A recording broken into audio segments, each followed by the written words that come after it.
Shalom, selamat pagi, selamat berjumpa kembali di dalam kasih Tuhan. Mari persiapkan hidup kita untuk mendengarkan firman-Nya. Ya Tuhan, seperti rusa yang merindukan sungai yang berair, demikianlah jiwa kami sungguh-sungguh merindukan firman pada pagi hari ini.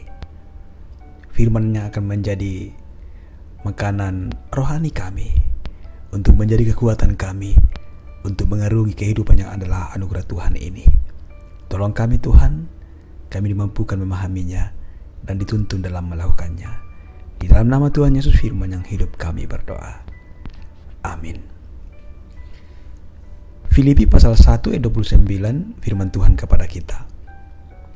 Sebab kepada kamu dikaruniakan bukan saja untuk percaya kepada Kristus, melainkan juga untuk menderita untuk Dia. Demikian firman-Nya.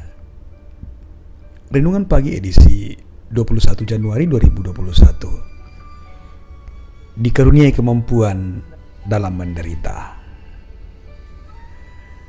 Saudaraku, hampir semua orang tidak ada yang menginginkan namanya penderitaan.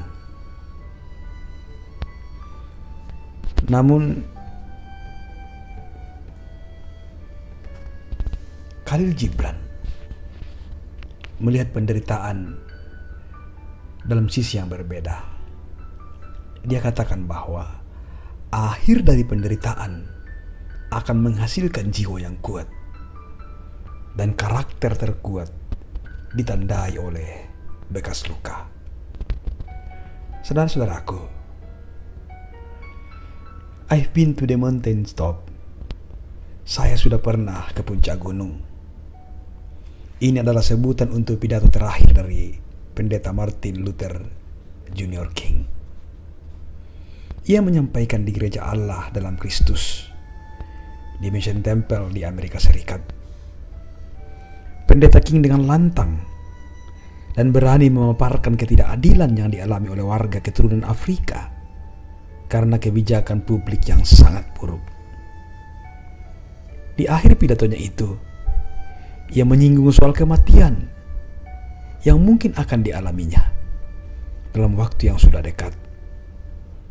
Esok harinya betul bahwa setelah pidato itu, pendeta King pun wafat akibat ditembak.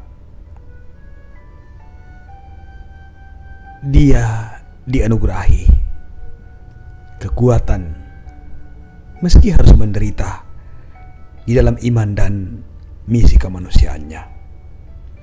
Saudaraku, Paulus mengatakan bahwa seiring dengan iman kepada Kristus, kita pun dikaruniai kemampuan untuk menderita baginya. Ini bukan berarti kita mencari-cari yang namanya penderitaan, tetapi semestinya kita menjadi serius dan penuh kasih saat mengikut Kristus. Hidup dalam pengharapan meskipun harus mengalami penderitaan. Saudara-saudaraku, ada sisi lain dari penderitaan yang acap kali luput untuk kita cermati. Tentunya bahwa penderitaan yang dimaksud adalah pemaknaan kesetiaan mengikut Kristus Juru Selamat kita. Yang pertama, penderitaan menyadarkan kita bahwa kenyamanan dalam hidup tidak selalu membangun dan tidak selalu efeknya baik. Yang kedua, penderitaan memurnikan iman kita dari kepalsuan. Yang ketiga, penderitaan menjadi kesaksian iman yang menginspirasi orang lain untuk ikut bertumbuh dalam iman. Dan yang keempat, penderitaan menjadi keniscayaan demi terwujudnya perubahan-perubahan yang berkualitas dalam kehidupan kita.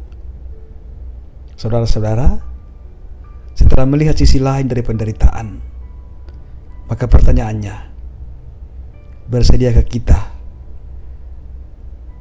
untuk tetap bertahan dalam iman kepada Kristus meski harus menderita.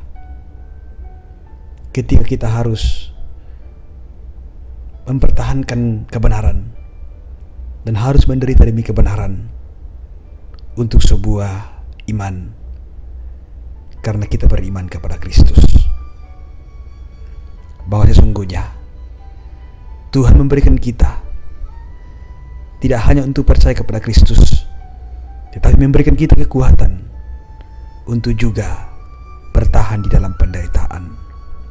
Haleluya. Amin. Mari berdoa. Oh Bapa di sorga, terima kasih untuk firman kehidupan yang kami alami pada pagi hari ini,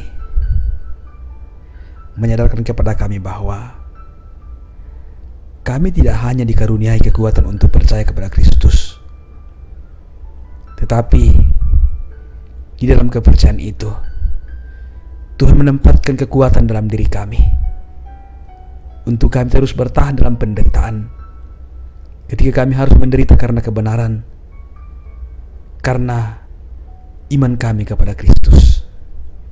Tolong kami Tuhan, kami sungguh-sungguh mengamini akan firman kehidupan pada pagi hari ini. Di dalam nama Tuhan Yesus kami berdoa. Amin.